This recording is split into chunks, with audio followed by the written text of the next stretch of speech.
Merhaba arkadaşlar. Bugün farklı bir video ile karşınızdayım. Karantinada su orucu tutmaya karar verdim.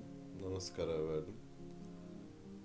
Birkaç gündür midem böyle bir şişkinlik, çok ağrıyor, hazımsızlık var, yediklerim ağzıma geliyor falan. İşte dün akşam en son yemek yedim, böyle video falan izlerken karşıma çıktı. Bakayım dedim, hani nasıl bir şeymiş. Biraz izledim, sonra konuyla ilgili başka videoları da izlemeye başladım. Birkaç saat konuyu araştırdım. Dedim ben niye yapamayayım yani. Kendime bir meydan okudum. İşte bugün ilk günüm. Yani şu an bir açlık hissetmiyorum. Yani normal oruç gibi sadece su içiyorum. İşte bir 3 saat sonra 24 saat hiçbir şey yememiş olacağım. Bu süreçte şınav çektim, mekik çektim, hani hareketler yaptım. Yani bir enerjimden bir şey kaybetmedim. Bunu size gün gün paylaşacağım, deneyimlerimi. Yani normalde çok sık çay içen biriyim. Da benim için yaşamsal sıvı çaydır, öyle söyleyeyim. Çay da içmedim bugün. Belki akşam bir iki bardak içebilirim. Ama şu an bir vücutta bir şey görmedim, hani bir halsizlik olsun, açlık olsun, bir şey yok. Göbeğim hafiften indi, o şişlik hali gitti. Bakalım, hani her gün sizle bunu paylaşacağım, gün gün. Bir sonraki gün görüşürüz artık. Arkadaşlar selam. İlk günü bitirdim. Biraz akşama doğru başım ağrıdı. Şöyle bir yarım saat uyudum. Sonra yavaş yavaş geçti. Şu az önce uyandım. İkinci gün. Yani 40 saat falan oldu. 40 saati geçti. Yemek yemeyeli. Şu an iyiyim. Sanki böyle hani işte akşam yemişsiniz de sabah uyanmışsınız gibi bir his var. Yani midem yemek istemiyor ama beynim istiyor. Sucuklu yumurtaya falan diyor böyle. Ee, Şu anda bir kötü bir durum yok. Baş ağrısı olmazsa bir daha halsizliği falan atlatırım evde. Yatarım, yuvarlanırım. Bugün baş ağrısı biraz zorladı. İkinci gün, şu an durum bu. Yani akşama doğru gelişmeleri yine çekerim. İlk 3 gün çok zor oluyor çünkü. Oluyormuş. Bakalım.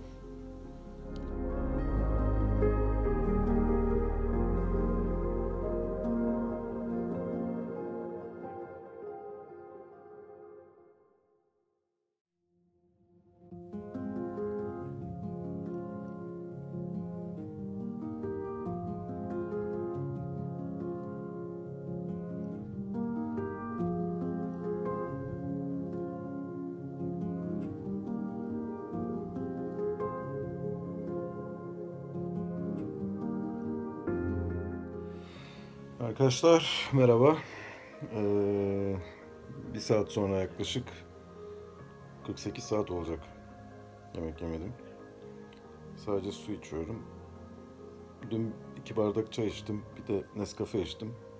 Bugün de aynı. Bir Nescafe içtim sade. Şekersiz. İkinci bardak çayımı içiyorum şu an.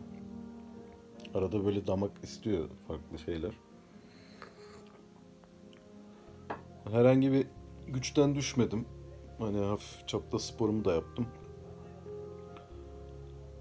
Hafif böyle bir karnım guruldar gibi ara ara. Ama kısa sürüyor böyle. Gurulduyor, bir iki dakika geçiyor. Büyük ihtimal midede bir gaz, asit oluşuyor. Açlıktan dolayı ondan olabilir. Ya böyle tam acıkacak gibi hissettim. Ya beyin böyle yemek istediği zaman şey gibi düşünüyorum, böyle hani yeni yemişim, bir saat sonra, bir saat önce sofradan kalkmışım gibi hissediyorum. Beynime öyle empoze etmeye çalışıyorum. Bu arada film falan izliyorum. Vakit geçsin diye. Şöyle karşımda bilgisayarım. Akşama kadar bir şeyler izliyorum vakit öldürmek için. Dün gece çok zor uyudum çünkü. Sabah 8'de falan yattım. Şimdi vücut yorulmadığı için, sindirim de yapmadığı için uyku da istemiyor. 8'de yattım, 12'de falan kalktım yani. 12-1 gibi. Bakalım, ikinci gün durum böyle. Yarın en zor gün olacağı söyleniyor.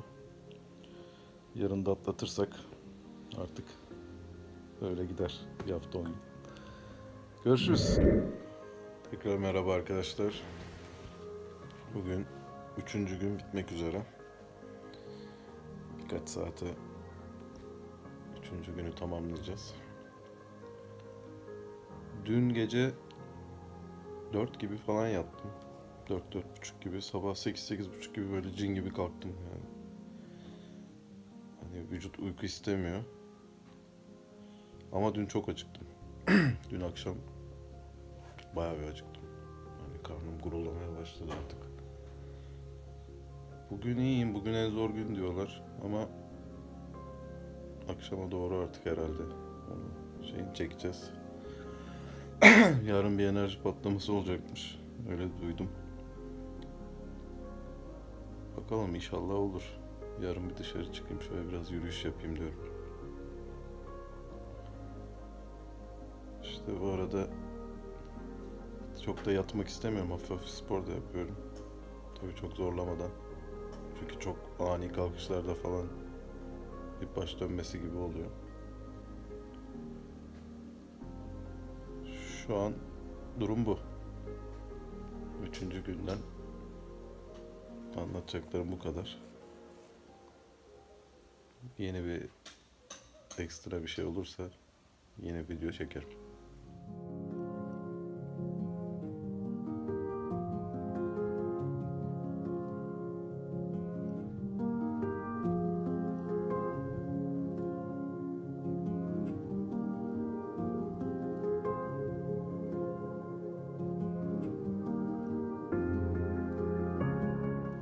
Merhaba arkadaşlar. Üçüncü günü bitirdik. Şu an böyle bir elim ayağım uyuşuyor. Yorgunluk var. Bir de böyle ara ara başım dönüyor.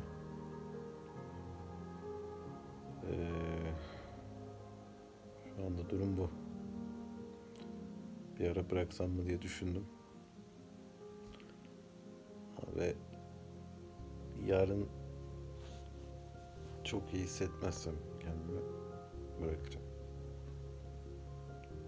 Hani bu gece uyuyacağım. Sabah kalktığımdaki duruma bağlı. Belki o akşama kadar beklerim. Yarın bırakabilirim. Hani tek başıma yaşıyorum çünkü bir şey başıma gelsin istemiyorum. Kimseye haber de veremem. Bakalım. Yarın sabah belli olur. Merhaba arkadaşlar. 3'te yattım. Sabah 5. Hala uyuyamıyorum. Ya böyle dönüyorum, duruyorum. Artık enerjiden mi, açlıktan mı? Açlık hissi yok ama uyuyamıyorum ya. Uykum gelmiyor. Uyumam lazım.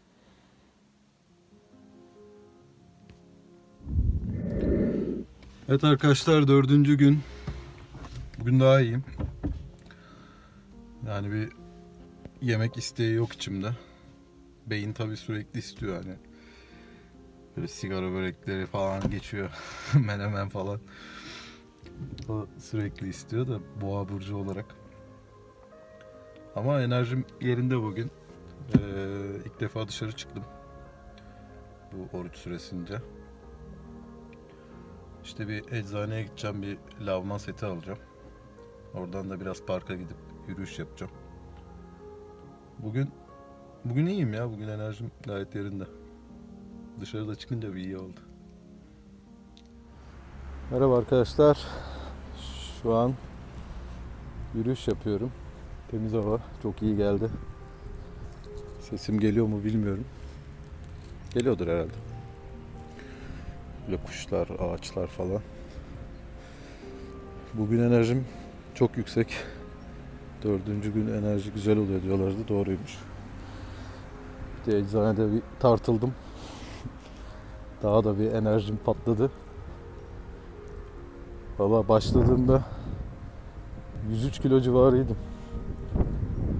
Hani yüzün üstü 103 kilo civarıydım, evet. 4. gün daha bitmedi. Tartıya çıktım. 94 kilo geldim arkadaşlar.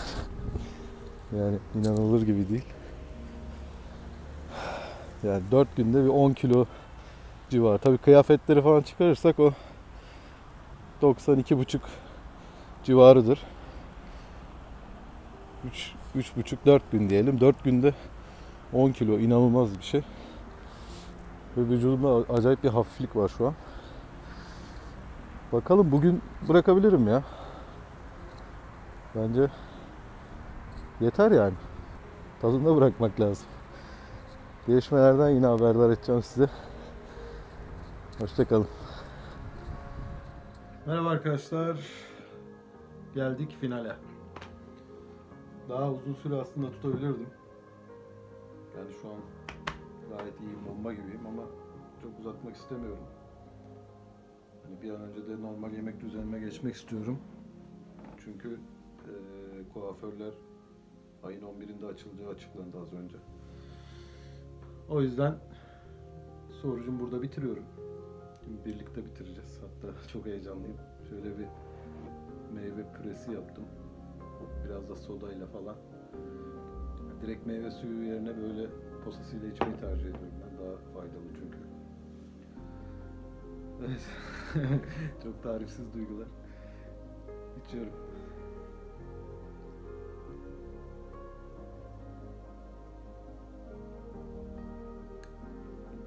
Ah.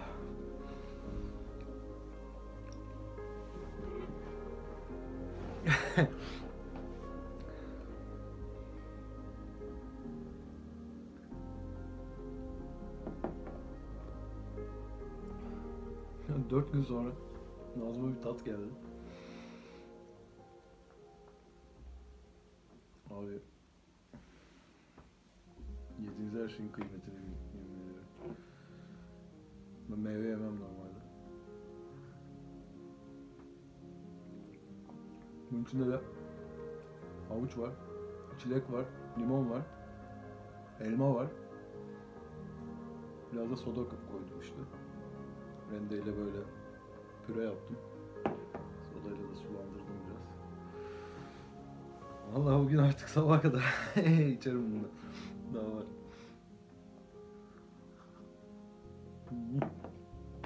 Son halimi de